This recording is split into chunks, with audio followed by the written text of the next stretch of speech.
Eu fiquei 15 dias preparando a apresentação, mas eu não vou mostrar, porque eu percebi que eu fui para o caminho completamente errado.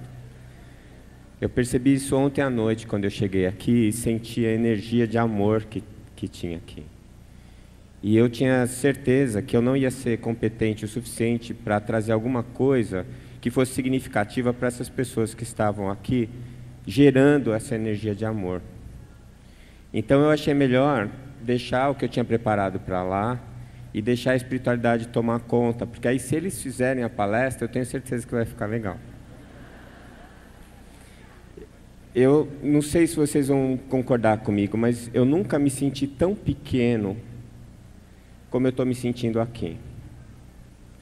Diante desse trabalho, diante dessas pessoas, diante desses acontecimentos, eu estou me sentindo assim, ultra microscópico.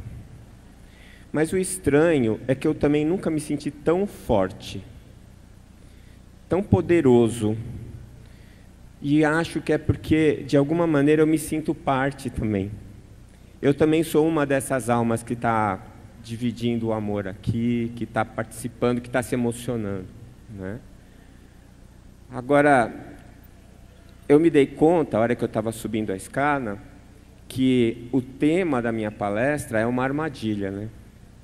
Porque nós já estamos no sábado à tarde, quase à noite. Se você não foi inspirado ainda pelo que aconteceu aqui, não vai ser o que eu vou falar que vai te inspirar, não é?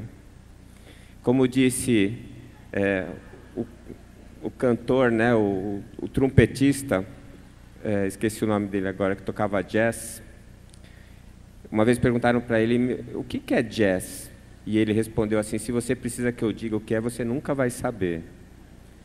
Então, se eu precisar explicar para vocês o que é servir, o que é a caridade, então vocês nunca vão saber, né? Mas, de qualquer maneira, ontem o Divaldo falou sobre a vida desses três personagens, o Albert Schweitzer, a Madre Teresa e o Gandhi. E durante todo o período e todos os oradores que estiveram aqui, o Gilson, todos eles falaram coisas que eu tinha para falar. E agora que eu estava aqui guardando a última coisa que eu tinha para falar, os caravaneiros falaram, né? Então eu me meti numa enrascada.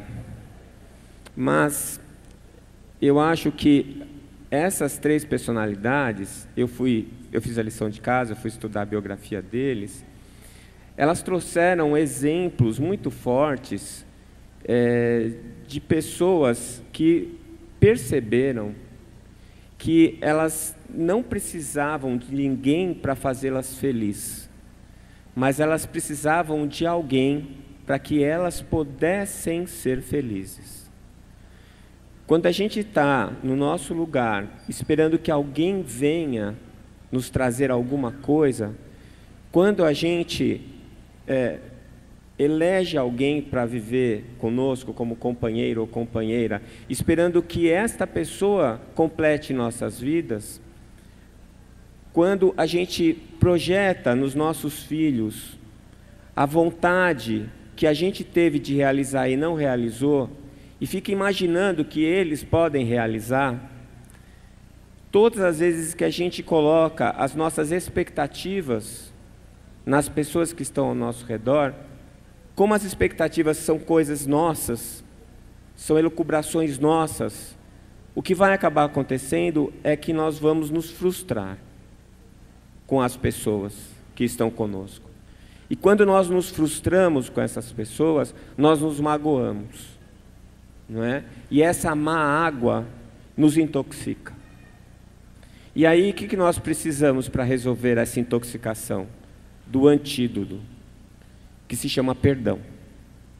Só que quando nós vamos usar o antídoto, a gente acha que é o outro que tem que ser perdoado. Então nós incorremos no segundo erro. O primeiro foi projetar nele o que eu queria que ele fosse, ou o que eu imaginei que ele deveria ser. E o segundo é projetar nele a responsabilidade da minha má água, e que eu gerei pela minha infantilidade, pela minha imaturidade espiritual. Então, na medida em que eu começo a olhar para o outro como ele é, e na medida em que eu vou, aos poucos, aprendendo a grande lição que nós estamos tentando aprender nesse momento, no nosso processo evolutivo, que é o amor incondicional, então eu vou percebendo que eu não sou capaz de amar incondicionalmente, porque todos os que eu amo, eu espero alguma coisa em troca. Então, se eu espero alguma coisa, eu estou pondo uma condição. E aí já não é o amor incondicional. Eu sempre brinco, eu sempre falo dessa minha experiência. Eu sou pai de 3 filhos. Um está com 14, vai fazer 15, o outro com 16, o outro com 20. E eu me lembro muito claramente dos momentos em que eles nasceram. Como a minha esposa, as mulheres têm essa vantagem, ela já estava 9 meses com o meu filho, e eu estava ali só olhando, eu combinei com ela que o primeiro mês eu só que ia dar banho, e que eu ia ser o primeiro a receber eles. Então, antes deles colocarem o bebê do lado dela, ele ia ter uma conversa aqui com o paizão aqui primeiro. E foi muito difícil. A minha esposa aceitou bem a história de eu dar o banho. A minha sogra aqui não gostou. Eu tive que brigar com ela. Aí o que aconteceu é que quando eles nasceram, eu peguei eles no colo, os 3. E levei para fora da sala de cirurgia e me apresentei. Olha, eu sou seu pai. Obrigado por você ter me escolhido. Obrigado por você estar aqui. Eu posso te prometer que vou fazer o possível para que a sua vida seja a melhor possível e que você consiga fazer aquilo que você veio para fazer. Te peço paciência, porque eu não sei se eu vou ser muito bom, mas eu te garanto que eu vou tentar. E eu falei isso para os 3. E depois eu olhava aquele gurizinho lá, que só chorava, fazia cocô e mamava, né? E eu pensava, como é que se pode amar tanto alguém assim? Como é que se pode sentir uma força tão grande de vir do coração de alguém que outro dia nem estava aí? E eu pensei, é isso que é o amor incondicional. Ser pai ou ser mãe é aprender a amar incondicionalmente. E eles foram crescendo e aprendendo a andar, e eu fui cuidando das dificuldades deles.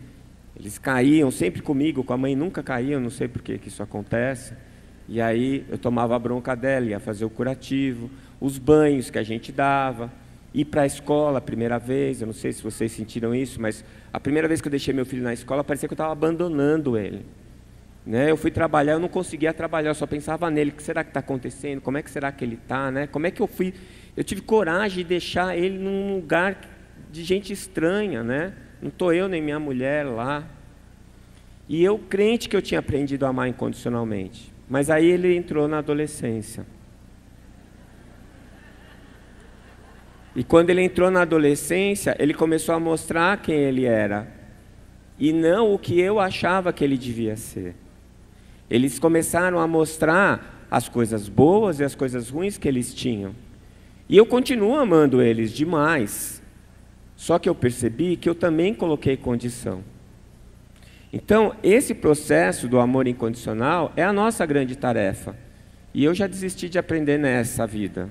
Eu espero que tenha outras, porque é só assim que a gente vai tentar aperfeiçoar uma coisa que eu já sei aqui, mas eu ainda não entendi aqui. E aí, eu vendo esses 3 exemplos que amavam incondicionalmente. E eu fiquei pensando, o Albert Schweitzer, né, que eu nem conhecia. Eu já tinha ouvido falar, mas nunca tinha tido curiosidade de saber quem ele era. Ele nasceu numa região da Europa que já foi um monte de coisa, né? Já foi da França, depois da Áustria, depois...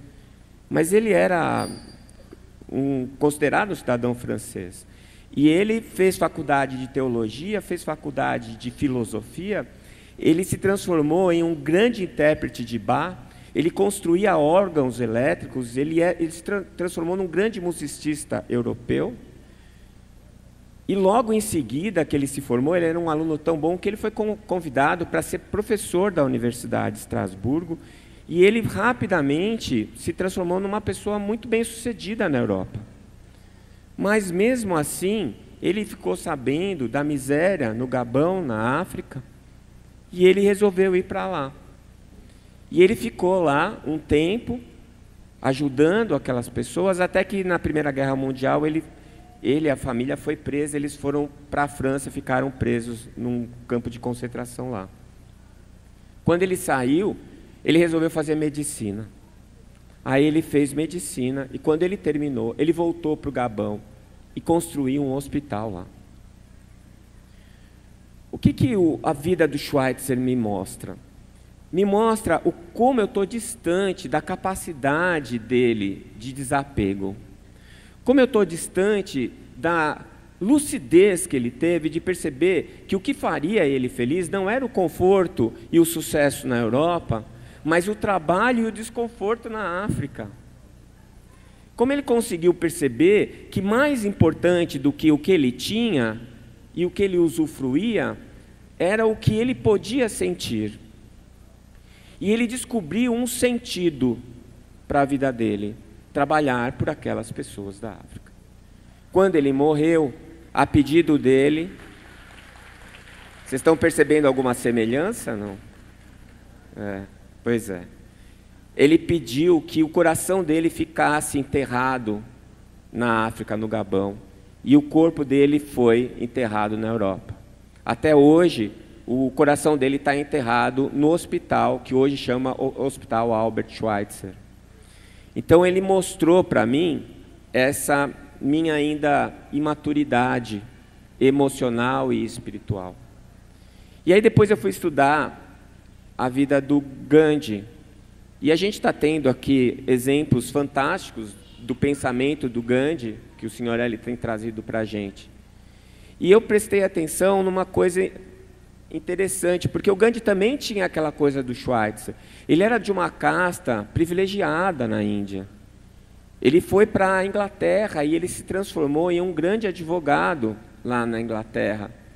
E mesmo assim, né, ele não usufruiu dos benesses que a casta dele ofereceu. Ao contrário, ele se rebelou contra aquilo. E uma coisa que eu não sabia é que o começo da vida dele foi na África do Sul. E lá na África do Sul ele começou a se envolver com as questões sociais e políticas, mas uma coisa que chama muito a nossa atenção é que ele foi o iniciador da luta pacífica. Ele foi aquele que trouxe o pensamento que depois inspirou Martin Luther King, inspirou Mandela, da desobediência civil, da resistência pacífica, que mostra para a gente que você ser manso não significa você ser covarde. Pelo contrário, exige muito mais força, muito mais energia, muito mais determinação, você ter coragem de pedir perdão, você ter coragem de desculpar, você ter coragem de não devolver a agressão que você recebe. É muito mais difícil. Não é? Aquele que fala assim, eu não levo desaforo para casa, é preguiçoso, porque ele tem que levar o desaforo para casa, porque no translado o desaforo desaparece. Se ele vai resolver o desaforo na hora, é muito mais difícil, muito mais pesado e deixa sequelas. Mas se você leva o desaforo para casa, ele vai diminuindo, diminuindo, diminuindo. A hora que você vai contar para alguém, já não é tão difícil. No outro dia você já não lembra mais. Mas se você partir para a ignorância ali na hora, para não levar o desaforo para casa, aquilo vai gerar consequências que muitas vezes destroem a vida das pessoas. Os assassinatos, os tiros, as facadas, as brigas, que geram sequelas, que geram mortes. E Gandhi vem dizer que você pode resistir pacificamente. E por que ele teve tanta importância? Porque ele é uma das poucas pessoas e personalidades que nós temos notícia que tem a chamada autoridade natural, conquistada. É aquela pessoa que você respeita, não porque ela tem um título, porque ela tem um diploma, ou porque ela tem dinheiro. Você respeita porque ela tem uma atitude que diante de você mostra a sua pequenez. É como se ela fosse um espelho que te mostrasse o teu real tamanho, e você percebe o quão minúsculo você é diante daquela personalidade. A gente tem um desses aqui andando por aqui, vocês sabem quem é, né?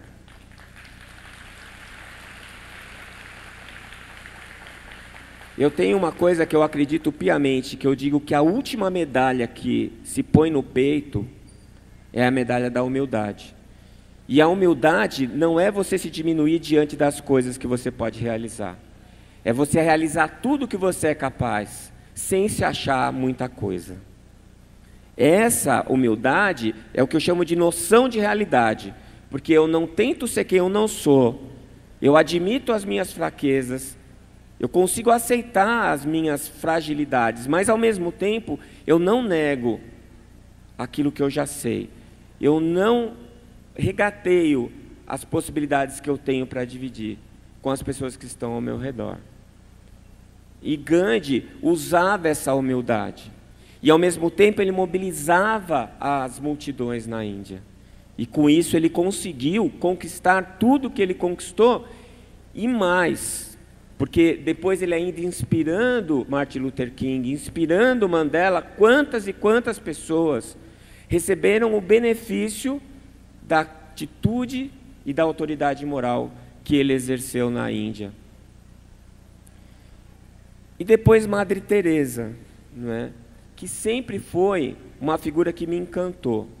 Por incrível que pareça, né? Eu estava lendo sobre Gandhi e tinha gente falando mal de Gandhi. Mas eu ainda pensei, poxa, ele estava envolvido em questões políticas. Mas quando eu fui ler sobre Madre Teresa, tem gente até hoje que critica a Madre Teresa.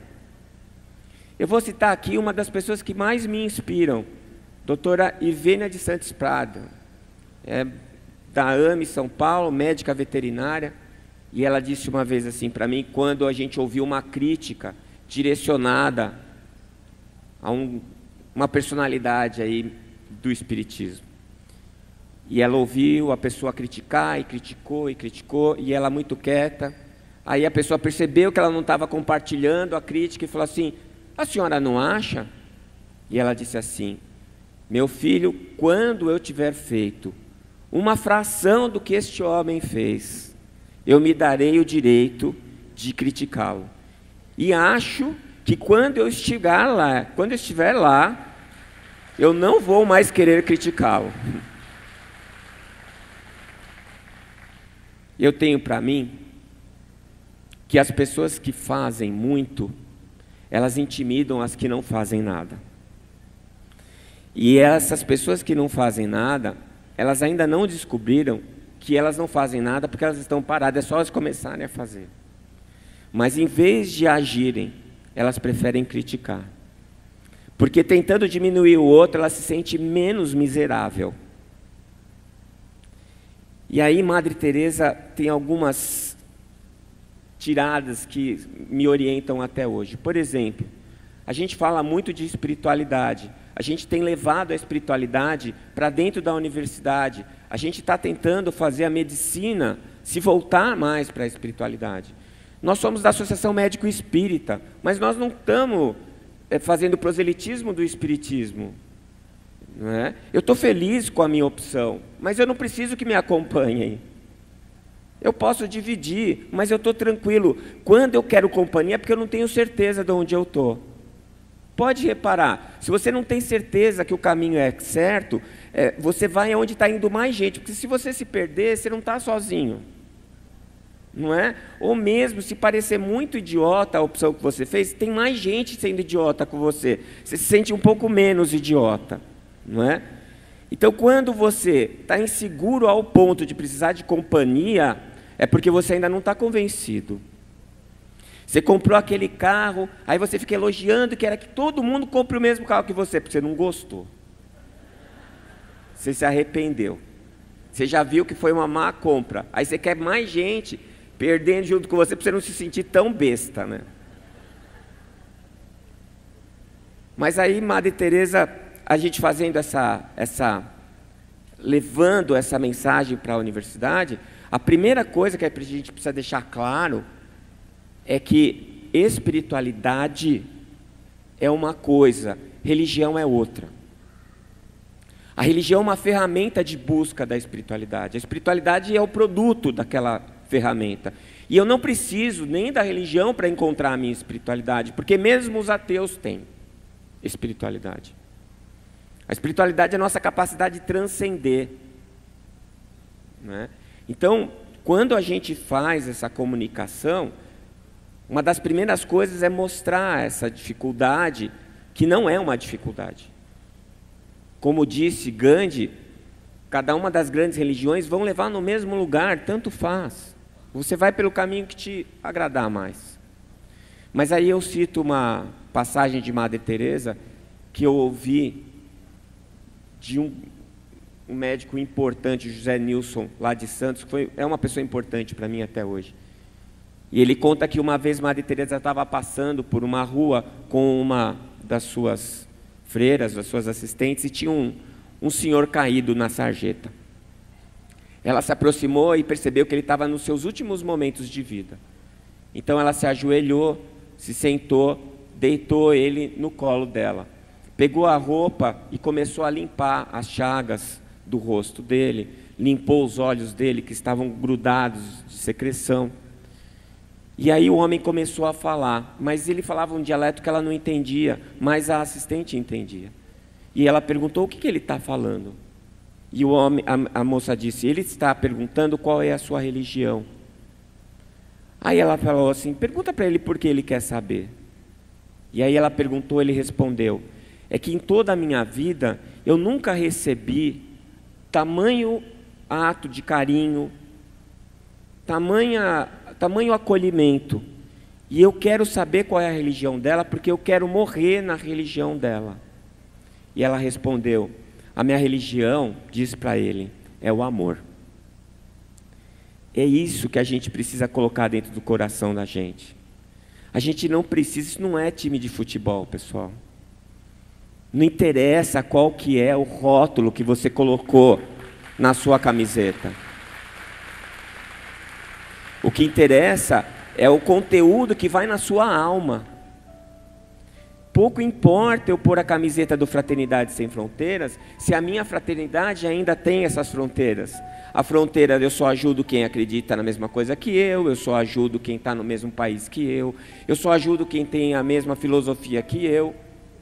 Então, essas fronteiras é que precisam ser derrubadas.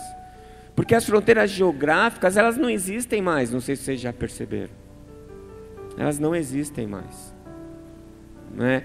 E outra coisa que me chama muito a atenção, que me lembra um pouco a atitude do Schweitzer, quando Madre Teresa estava dando banho num leproso, e tinha alguns repórteres, entre eles um repórter inglês.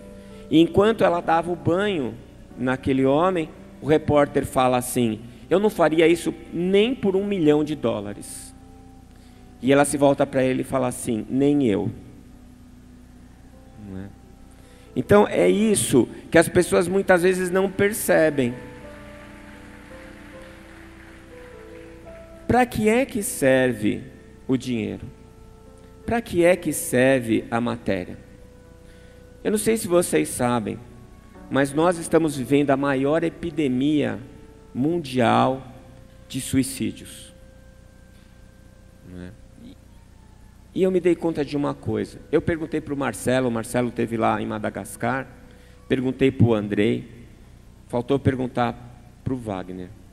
Qual é a taxa de suicídio nas aldeias de Moçambique?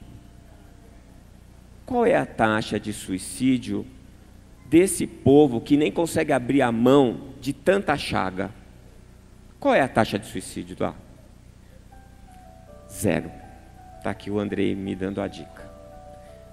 Qual é a taxa de suicídio na Suíça, que é um dos países mais desenvolvidos do mundo?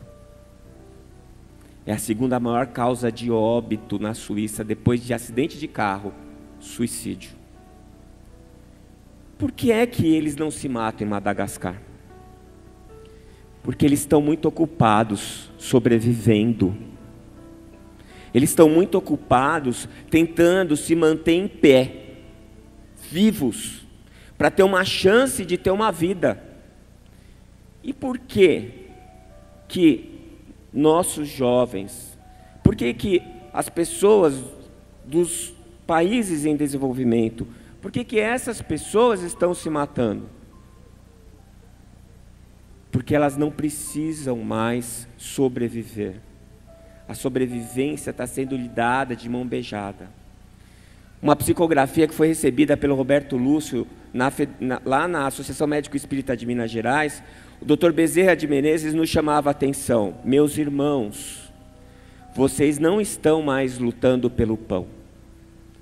Vocês não estão nem lutando pela manteiga. Vocês estão lutando pela geleia. Depois de um tempo eu pensei, de qual sabor, Dr. Bezerra de Menezes? E aí, quando você não tem o pão e você ganha o pão, você fica feliz com o pão e a sua vida tem sentido, porque hoje você vai comer. E aí você vê o outro comendo a manteiga e você fica feliz, porque quem sabe um dia eu vou comer pão com manteiga. E naquele dia você consegue, você acha aquilo maravilhoso e a sua vida tem sentido, porque você está comendo pão com manteiga. Aí um dia você fica sabendo que tem uma coisa que chama geleia. E alguém te fala, eu te empresto um pouco, e você experimenta, você fala, eu preciso disso na minha vida. Eu preciso do carro novo, eu preciso daquela bolsa, eu preciso do celular novo. Precisa uma pinóia, como dizia minha avó.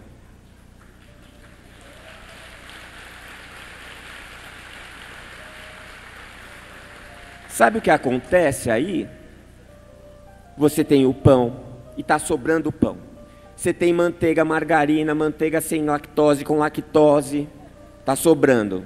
Aí você tem a geleia de morango, de goiaba, de não sei o que, a geleia não sei o que lá, com pedaço, sem pedaço. E aí você senta para tomar o seu café da manhã e você fala assim, estou afim. Você não quer comer um pãozinho? Não. Quer uma geleia? Não. O que é que você quer? Nada. Essa vida é muito chata. E aí você pensa no carro, aí você tem o carro, aí você quer um carro melhor, aí você tem um carro melhor. Aí chega uma hora que não tem mais graça trocar de carro, não tem mais graça comprar televisão nova, não tem mais graça trocar de celular. E aí o que é que sobra para você? Nada. Suicídio. A vida é chata, as pessoas são chatas, nada tem graça, nada tem valor. A gente perdeu o sentido da vida. Por quê? Porque o sentido da vida não está nas coisas materiais. Estava quando a gente não tinha nada. Então, quando a gente sai daqui, do nosso conforto, do ar-condicionado, a gente pega um avião e vai diminuindo o conforto, até chegar lá em Moçambique, até chegar lá em Madagascar. Quando você chega lá, e com um prato de arroz e feijão, com um pedaço de sabão e boa vontade, você renova a vida daquelas pessoas, aí é a hora de você parar para perceber que o miserável lá é você, não é ele. Quem está sem nada é você, não é ele.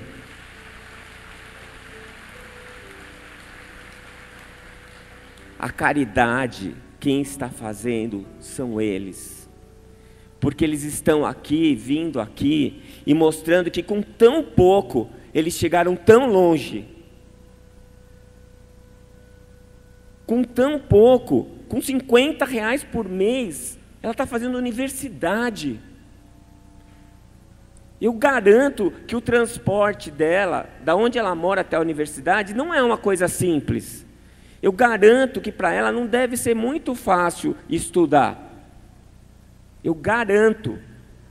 E aí a gente pega o pessoal daqui que está dentro da universidade, fazendo medicina, um curso pago, que o pai está se virando do avesso para pagar. E você dá aula e o menino fica vendo vídeo no celular. O pai dele está pagando 10 pau por mês para ele estudar medicina. Você está lá depois de ficar uma semana preparando a aula. e o cara está assistindo um videomaker qualquer, falando uma bobagem qualquer no celular. Esse cara perdeu o sentido da vida, ele não sabe o que ele está fazendo aqui. Ele precisa se inspirar. Ele vai se inspirar com Gandhi, que revolucionou um país.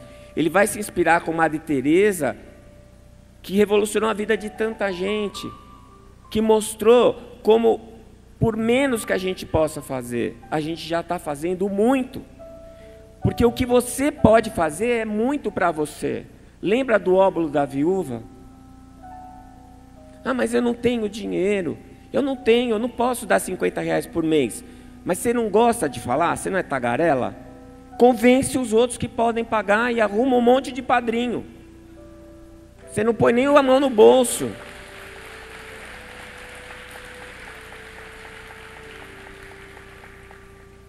E no final das contas, eu percebo bem isso. Que o grande exemplo que nos foi dado pelo Albert Schweitzer, pela Madre Teresa, pelo Gandhi, pelo Martin Luther King, pelo Mandela, pelo Wagner e por todas essas pessoas, porque o Wagner é a nossa referência, porque ele começou, mas a gente sabe que ele não fez sozinho.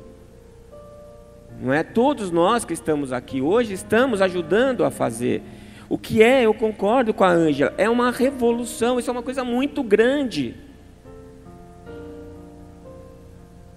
E tudo isso, e eu aprendi hoje com a irmã Aila, é o amor em ação. Ela falou uma grande verdade aqui, eu não sei se vocês perceberam. Isso porque ela estava tonta, imagine quando ela estiver boa. Ela disse que antes do sentimento, o amor é um ato. É uma grande verdade. Antes de tudo, o amor de ter um filho é ter o filho. Antes de tudo, o amor de ajudar alguém é se dispor a ir ajudar alguém. E aí, quando você ajuda, o sentimento é a recompensa do amor que já foi, que já aconteceu. Então, é o amor que age. E as pessoas que não têm coragem de agir vão te criticar. Vão falar mal de você. Vão dizer que você não faz nada. Que você é um demagogo. Que você quer parecer um anjinho. É aquele lá que quer ser santo. É o santo do pau oco. Ele vai para a África, ele acha que ele faz alguma coisa demais. Faz sim. Mais do que você que está aqui, falando mal do outro que está fazendo alguma coisa. É para ter pena desse pessoal.